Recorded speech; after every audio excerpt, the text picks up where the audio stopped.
Legend సినిమాతో కరుడు కట్టిన విలన్ గా మారిన సీనియర్ హీరో జగపతి బాబు ఆ తర్వాత టాలీవుడ్ లో మళ్ళీ బిజీ స్టార్ గా మారిపోయిన విషయం తెలిసిందే.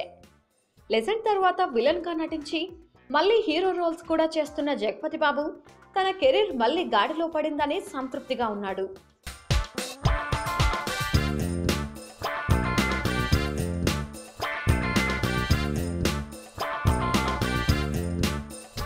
ఇక జగపతి బాబు తరహాలోనే బాలకృష్ణ సినిమాలో విలన్ గా నటించే ఛాన్స్ దక్కించుకున్న మరో సీనియర్ నటుడు శ్రీకాంత్ సెకండ్ ఇన్నింగ్స్ ఎలా ఉండబోతుందో అని చాలా ఎదురు చూస్తున్నారు.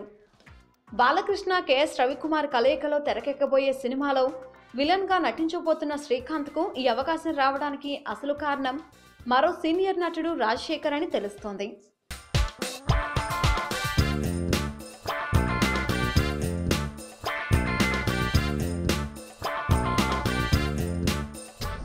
బాలకృష్ణ కొత్త సినిమాలో విలన్ గా నటించే అవకాశం ముందుగా హీరో రాజశేఖర్ కు వచ్చిందట. ఈ విషయాన్ని స్వయంగా వెల్లడించిన రాజశేఖర్ ఆ సినిమాలో విలన్ గా నటించేందుకు తాను అంగీకరించలేదని సమాధానమిచ్చాడు.